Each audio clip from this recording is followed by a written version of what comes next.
को डिफेंड कर रहे हैं, लेकिन हकीकत यह है कि चाहे राज्य सरकार हो चाहे केंद्र सरकार हो, ये कोरोना के नाम पे जो एक दिन दहाड़े लूट चल रही है और दिन दहाड़े जनता की आंखों में धूल झोंकी जा रही है, चाहे आप हो चाहे हमारे हो। आनंद जी, क्या सच बोलना बंद कर दें? नहीं, आप बोलिए सच बोलना बंद कर दें। सच बोलिए, झूठ का मुलम्मा लगा, हमारे मंत्री जी केंद्र में मंत्री हैं, मुलम्मा लगाकर कोरोना को बचाने का काम बंद करिए आप लोग। नहीं, उससे हमारे मंत्री जी का पार्टी का कोरोना से क्या लेना देना है?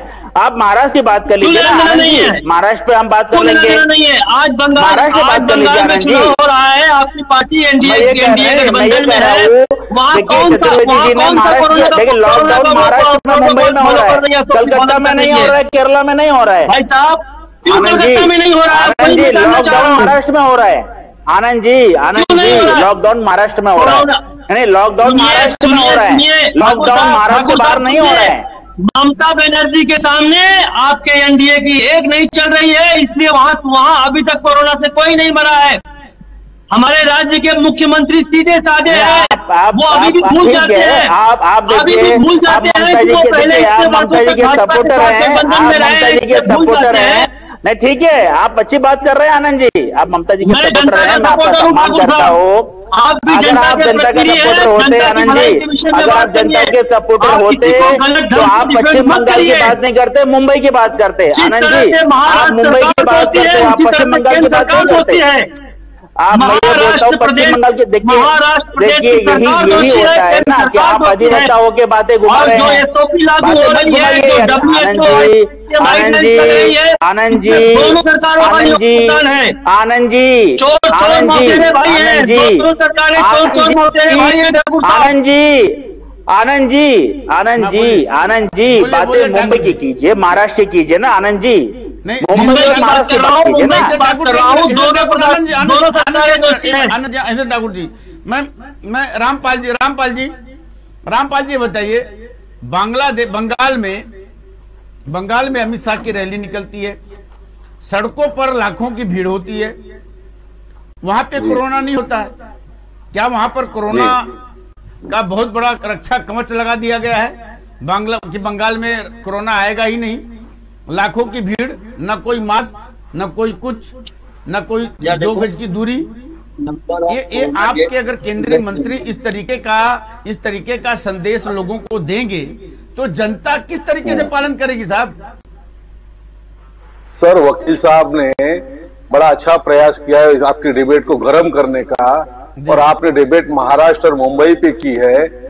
चुनाव तो 5 राज्यों में चल रहा है, बिहार में भी हो गया, तो जहां चुनाव होता है वहां कोरोना नहीं होता है, जहां चुनाव है वहां कोरोना नहीं आएगा। कोरोना कहीं ऐसा है क्या चुनाव आचार संहिता के नियम को पालन करता है क्या वो? शायद होगा। आज 8,000 10,000 केस तो वहां नहीं आ रही, महाराष्ट्र में क्यों आ रही है? आचार संहिता शायद होगा, हास्यास्पद है। नहीं, क्या एनडीए फैला रही है? विषय हास्यास्पद है, विषय हास्यास्पद है, ये हास्यास्पद विषय है कि आज 8,000 9,000 10 की केसेस कहां आ रही है? महाराष्ट्र में आ रही है। अगर बंगाल में होती, अगर आसाम में होती, तमिलनाडु में होती, पांडिचेरी में होती तो हम मानते। अरे लेकिन ये विषय हास्यास्पद है कि रामपाल जी, बिहार में चुनाव हुए तो कोरोना चला गया, बिहार में चुनाव हुआ तो कोरोना चला गया, बंगाल में चुनाव हुआ तो कोरोना चला गया, 5 राज्यों में चुनाव हो रहे हैं, कोरोना चला गया। महाराष्ट्र में चुनाव हुए, अच्छा है, महाराष्ट्र में चुनाव हुए, अच्छा होता है, आपका कहना, महाराष्ट्र में चुनाव हुए, अगर आपका देखिए महाराष्ट्र में तो चुनाव हुए, मैं आपका कहना मानूं, मैं आपका कहना मानूं, हेलो, अगर मैं आपका कहना मानूं तो चुनाव आयोग को कह दूं कि महाराष्ट्र में चुनाव करो, कराना भाग जाएगा? नहीं, बड़ा हास्यास्पद है, अगर लोगों की बड़ा हास्यास्पद है। चुनाव हुआ था, अगर अभी चुनाव हुआ था, अभी चुनाव हुआ है, जिंदगी जरूरी है। बड़ा हास्यास्पद विषय है। एक कोरोना एक महामारी है और चुनाव एक अलग बात है जी। आज 8,000 10,000 केसेस महाराष्ट्र में आ रही है, तो महाराष्ट्र की बात से आपने डिबेट चल विषय नहीं रामपाल जी, आनंद जी, शायद आनंद जी जहाँ पे कोरोना नहीं है वहां की बात क्यों कर रहे हैं? वहां पे कोरोना नहीं है। हाँ, क्यों नहीं है? बताइए ना, क्यों नहीं है? आचार संहिता से भाग गई? क्या वकील साहब को डर के भाग गई? आप महाराष्ट्र सरकार से क्यों भाग गई? क्यों भाग गई? सरकार से महाराष्ट्र में क्यों है? महाराष्ट्र में कोई चुनाव नहीं है जी। महाराष्ट्र में तो कोई चुनाव नहीं है ना साहब जी, इसलिए कोरोना है। तो फिर क्या है? महाराष्ट्र में यही है कि भाई लोगों का आना जाना है, शहर क्षेत्र ज्यादा है और सरकार और शहर में लोग और उस पे बताओ ना, और जगहों प्रवक्ताओं से पूछोगे। मुंबई के मेट्रो ट्रेन खाली चलती है, दिल्ली की मेट्रो ट्रेन खाली चल रही है, दिल्ली की मेट्रो दिल्ली और मुंबई में बढ़ रहा है क्या राम कुमार जी? खाली नहीं चल रही, कोरोना बढ़ क्यों रहा है? कहाँ बढ़ रहा है? ये सवाल का जवाब तो अब हम ही से लोगे। मुंबई का कि दिल्ली में बढ़ा? हर जंक्शन पे कितनी चेकिंग है बताइए? कितने लोग का स्पॉट लगा हुआ है? कितनों को चेक कर रहे हैं लोग हर जंक्शन पे? Kurla junction, Dadar junction, Mumbai junction या वीटी या बोरीवली या विरार, कितने लोग को चेक हो रहा है बताइए? जहां पे जड़ है, जड़ की बात न करके सर की बात करे तो चेक। अरे पेट में दुखता, सरदर्द क्यों बोल रहे भाई? चेक नहीं हो रहा है तो चेक करवाने की जिम्मेदारी किसकी है? सरकार की है। अब आप बोल रहे हैं सरकार की है। आपने बोला कि जनता की लापरवाही से कोरोना बढ़ रहा है। जी सर, आपने बोला कि जनता की लापरवाही से कोरोना बढ़ रहा है, तो जनता भी जवाबदार है। तो सरकारी जवाबदार कैसे अकेले होगी? नहीं, जनता भी जवाबदार है और सिस्टम किसके पास? सिस्टम भी जवाबदार है। सिस्टम किसके अरे पास? सिस्टम क्या?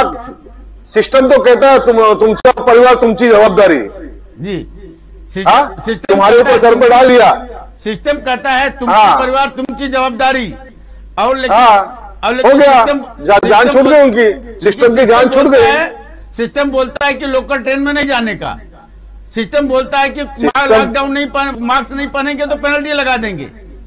सिस्टम बोलता है 2 गज की दूरी बनाओ, और सिस्टम बोलता है तुम परिवार तुमची जवाबदारी। जो पालन कर रहा है वो बच रहा है, जो नहीं पालन कर रहा है भोग रहा है। क्या करेंगे जी? जो पालन नहीं करता वो उसके कारण ही लोगों की संख्या बढ़ रही है। वो तो ऐसी समस्या है कि हम भी मरे शर्म तुमको भी ले डूबेंगे, ये वाली बात चल रही है। साहब, जब मंत्री ही पालन नहीं करेंगे तो जनता कैसे करेगी? मंत्री भी संक्रमित हो रहे हैं। वो नियम मंत्री पर नहीं लागू होता क्या? महाराष्ट्र के मंत्री भी संक्रमित हो रहे हैं, हुए हैं, कई मंत्री संक्रमित हुए हैं। इसमें जिम्मेदार कौन? जिम्मेदार पहले नंबर सरकार है, 2 नंबर जनता है। अभी आप माने कि पहली नंबर सरकार है, अभी आप माने कि पहली नंबर सरकार है। महानगर पालिका ने 2000 करोड़ रुपया खर्चा कर दिया है, 2000 करोड़ रुपया खर्चा किया है। कहाँ खर्चा किया है? तो उसका एक हमारे भाजपा के विधायक है, उन्होंने पूरी डाली है, विधानसभा में दी है कि किधर कैसे खर्च हुआ है जी। लेकिन वो भ्रष्टाचार की बात नहीं है, बात आपकी बीमारी की है, कोरोना की है जी। भ्रष्टाचार की बात यहाँ करने से क्या मतलब है? जब भ्रष्टाचार की डिबेट करना तो करेंगे। तो सरकार के सिस्टम को सुधारना है कि नहीं साहब? आप जब 2000 करोड़ की बात करोगे तो भ्रष्टाचार भी हुआ है। मतलब हम खाली कोरोना के ऊपर, कोरोना महामारी है, वैश्विक महामारी है, ये कहते 10 साल बैठे रहेंगे? 10 साल तक लॉकडाउन ऐसा चलता रहेगा? साफ सरकारी खजाना बढ़ रहा है, दंड मार के, पेनल्टी मार के, डंडा मार के सरकार की तो व्यवस्था हो रही है जी। आप समझिए, हर तरह से दंडित कर रहे हैं, और नहीं जो दंडित तो पब्लिक ही भर रही है ना, कोई सरकार थोड़े पैसे भर रही है। नहीं, आम पब्लिक लेकिन कहाँ जाएगी? सरकारी तिजोरी तो भर रही है, लेकिन आम पब्लिक का क्या? आम पब्लिक कोरोना में बढ़ रही है, हॉस्पिटल जाए, इंजेक्शन ले। मतलब इसीलिए लोग सरकार को चुनते हैं। हाँ, इसीलिए चुना गया है, बहुत अच्छी सरकार चुनी है, और ये सरकार खुद बहुत अच्छी। और जिस आदमी ने फ्लाइट में इस कोरोना काल में यात्रा की है, वो हर आदमी और उसका परिवार इस सरकार को बहुत कोसता होगा। इतना सताया गया है, 5-5 घंटे एयरपोर्ट पे सताया गया है जी। और यही जंक्शन पे आधा घंटा नहीं सताया गया जी। एक एयरपोर्ट, एक फ्लाइट में 250 आदमी आते हैं, और एक ट्रेन में 3000-4000 आदमी आते हैं। राम कुमार जी, एयरपोर्ट अथॉरिटी जो है वह केंद्र सरकार के अधीन में आती है सर। वहां पे केंद्र सरकार के चिकित्सक नहीं है, 3 संस्थाएं चेक करती है, 3 संस्थाएं। सरकार का उसमें 2 संस्थाएं प्राइवेट है। सरकार वहां पे कोई कुछ चलता ही नहीं। महानगर पालिका, महाराष्ट्र शासन का चेकअप चल रहा है सर। अंदर में आता है महाशय जी, अरे उड्डयन मंत्रालय का मतलब नहीं, चेक तो सरकार कर रही है, सरकार ने प्राइवेट एजेंसी डाली है, सरकारी एजेंसी डाली है। करेगा आपका परिसर अलाउ नहीं करेगा तो कैसे कोई एक एयरपोर्ट अथॉरिटी के अंदर घुस जाएगा? तो क्या राज्य सरकार को केंद्र ठुकरा देगा? ऐसी कोई पॉलिसी है क्या? नहीं, एक बात केंद्र योजनाएं लाता है, सुनिए केंद्र योजनाएं लाता है, राज्य सरकार को उसको देना, फैलाना, करना कार्य राज्य सरकार का है। जी महाराष्ट्र हर चीज में सुनिए, महाराष्ट्र के एयरपोर्ट अथॉरिटी में जो चेकिंग हो रही है वही चेकिंग मध्य प्रदेश के एयरपोर्ट अथॉरिटी पर भी वही होती है, वही दिल्ली में भी होता है, वही उत्तर प्रदेश में भी होता है। राज्य सरकारों के हाथ में वो तो मतलब अब मैं कहा कह रहा हूं, तो मतलब उत्तर प्रदेश की सरकार भी जिम्मेदार है ना? क्या वहां बढ़ रहा है क्या कोरोना? नहीं, एयरपोर्ट बताइए ना, कोरोना वहां बढ़ रहा है क्या? आपने बोला एयरपोर्ट जो हवाई यात्रा कर चुके यात्री हैं वो बहुत परेशान है, कोस रहे हैं।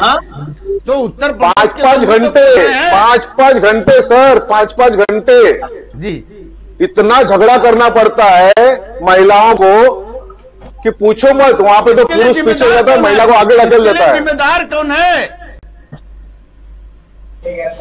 जिम्मेदारी क्या है भैया? इनको चेक कर रहे हैं लोग, करवा रहे हैं, दंड भर रहे हैं, पेनल्टी भर रहे हैं, जिम्मेदारी क्या है? आप बोल रहे हैं एक तो समस्या है ये हवाई यात्रा करने वाले लोग दुखी हैं, तो उनको दुखी मैं आपको उदाहरण दे रहा हूं कि हवाई यात्रा पे इतने कठोरता है तो ट्रेनों में क्यों नहीं है? उदाहरण दे रहा हूं तो ट्रेनों में क्यों नहीं है, बस क्यों नहीं है? जी बोलिए आनंद जी, पूछिए। जो कठोरता, आनंद जी इतनी कठोरता वहां तो यहाँ क्यों नहीं है? हवाई प्लेन में उड़ने वाले और एयर कंडीशन में सफर करने वालों को लोकल ट्रेन बस ऑटो में चढ़ने वालों की कोई परवाह नहीं है। रामलाल जी को इस बात की परवाह है कि 5 घंटा हो सकता है उन्हें किसी दिन तकलीफ झेलनी पड़े, लेकिन यहाँ जो लोग रोज 2-2 रोटी कमाने के जिनके पास लाले हैं, आप केन प्रकारेण कभी केंद्र सरकार कभी राज्य सरकार, जब जिनका मन में आता है लोगों के मन में धूल झोंकने के लिए विषय तो आपने बढ़ाया, वकील साहब, केंद्र सरकार का नाम आपने लिया, इस विषय को छेड़ा आपने। केंद्र सरकार पे आप पहुंचे हो, केंद्र सरकार पे आप पहुंचे, डिबेट बड़ी अच्छी चल रही थी, डिबेट बड़ी अच्छी चल रही थी, राज्य सरकार पे चल रही थी, कोरोना पे चल रही थी, आपने आके केंद्र पे रखा। मतलब अगर केंद्र किसी भी चीज को पूरे सम्यक परिप्रेक्ष्य में देखना पड़ेगा आपको, किसी भी बात को पूरे सम्यक परिप्रेक्ष्य में देखना पड़ेगा कि आखिर ऐसी क्या आपदा आ जाती है कि मुंबई में ही बार बार ये परिस्थिति उत्पन्न हो जा रही है। उत्तर प्रदेश का मैं मूल निवासी हूँ, मैं भी जब वहां जाता हूँ आता हूँ देख रहा हूँ, ना तो कोई मास्क लगाता है, ना तो कोई सैनिटाइज करता है, ना तो कोई उनको पूछता है। वहां जांच नहीं हो रही है, असिम्प्टोमिक लोग होंगे, किसी को कोई तकलीफ नहीं हो रही है, खांसी हुई ठीक हो जा रही है।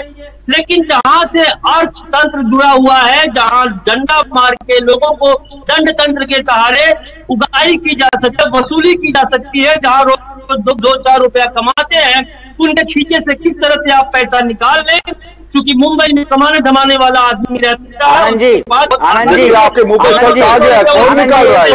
आपके मुंह पे सच आ गया।